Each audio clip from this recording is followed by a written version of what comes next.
Bom dia, turma, tudo bom com vocês? Bem, na nossa aula de hoje de ciências, nós vamos aprender um pouco mais sobre, sobre esse tema, que é sobre as plantas.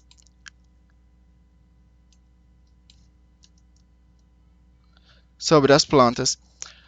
Na nossa aula passada, nós iniciamos o conteúdo através de um texto do autor Azevedo, com o título Lição de Biologia.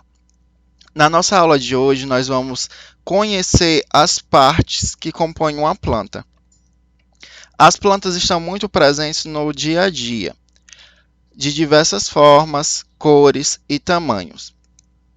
Mas algo que existe em comum na maioria das plantas é que elas são compostas por raízes, caule, folhas, flores, frutos e sementes. Na nossa aula, nós vamos entender a importância de cada parte da planta e para que ela serve.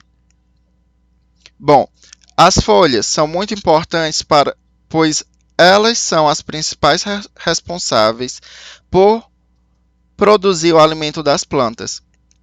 Vocês se lembram que na nossa aula lá que realizamos o experimento de extração de clorofila, vocês obtiveram a substância clorofila, que ela é responsável pela característica verde das folhas, mas ela também é importante no processo de obtenção de energia da planta.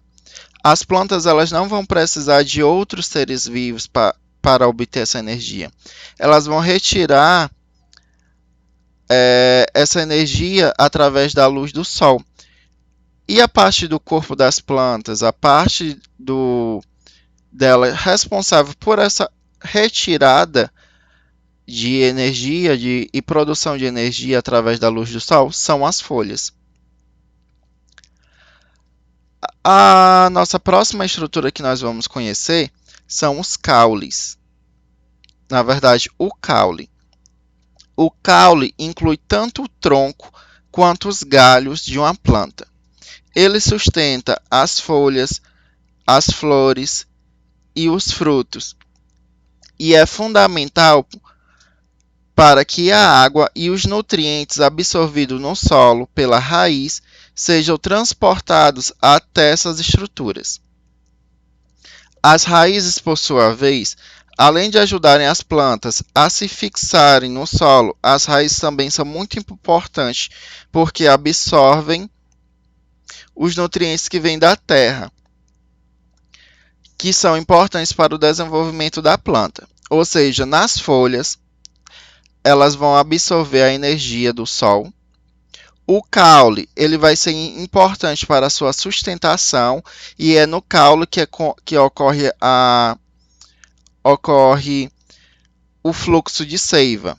Para quem não sabe o que é seiva, provavelmente quando vocês arrancam a planta, arrancaram a folha dela, vocês viram um líquido escorrendo. Aquele líquido ele é conhecido como seiva, que seria como se fosse comparado a nós, seres humanos, como se fosse nosso sangue, aquela seiva. As raízes, elas vão ser importantes para a fixação da planta no solo, ou seja, devido às raízes que quando ocorrem os ventos, aquela árvore acaba não caindo. Mas para que isso ocorra, as raízes elas têm que ter atingido grande profundidade. As raízes, elas também vão ser utilizadas para retirar do solo todos os nutrientes que a planta ela vai precisar para se desenvolver e retirar água também.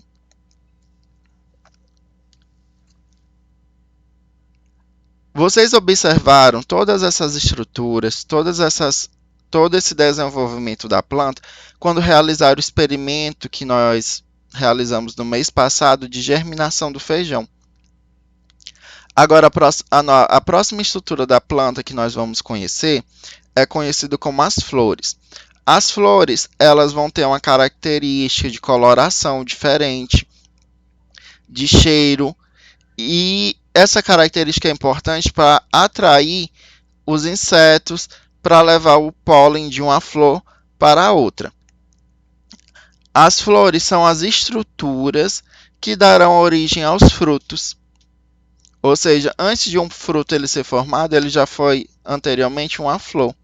Ou seja, quando a flor, o inseto, ele pousa em uma flor, por exemplo, na imagem anterior, tinha a imagem aí de pássaros e da abelha.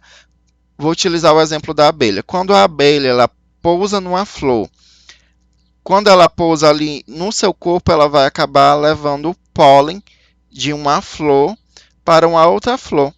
E quando esse pólen ele se encontram, eles vão acabar se desenvolvendo e transformando aquela flor em um pequeno fruto. Os frutos. É importante ressaltar que o termo correto é fruto, mas no nosso cotidiano nós não falamos fruto, nós falamos fruta, tornando essa palavra no feminino, mas ela é uma palavra masculina. Os frutos, eles possuem uma semente em seu interior e são responsáveis por protegê-la e fornecê-la nutrientes para que se desenvolvam. Ou seja, o fruto ele vai ter duas funções, tanto fornecer os nutrientes para aquela semente, como também para protegê-la. Muitos animais acabam apenas comendo os frutos e deixando as sementes, e essas sementes acabam germinando e gerando novas plantas. Por exemplo, quando você vai comer uma manga, você vai comer somente aquela parte da manga ali, que é a parte comestível. O fruto ela vai ficar intacto. Se você pegar aquela semente e plantar, ali vai dar origem a uma nova planta. Ou seja, olha só a importância do fruto. E a nossa última estrutura que nós vamos conhecer é a semente em si. A semente é a parte da planta que, quando se desenvolve, ela dá origem a uma nova planta.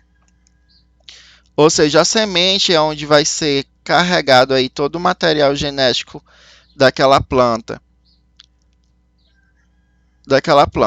Por exemplo, no experimento do feijão, vocês pegaram as sementes, que é o próprio feijão, e colocaram ela com água ou algodão molhado, simbolizando a terra.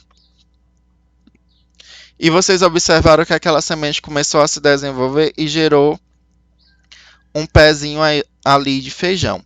Ou seja, toda a planta, a maioria dela, a maioria das plantas, ela já foi em algum momento uma semente.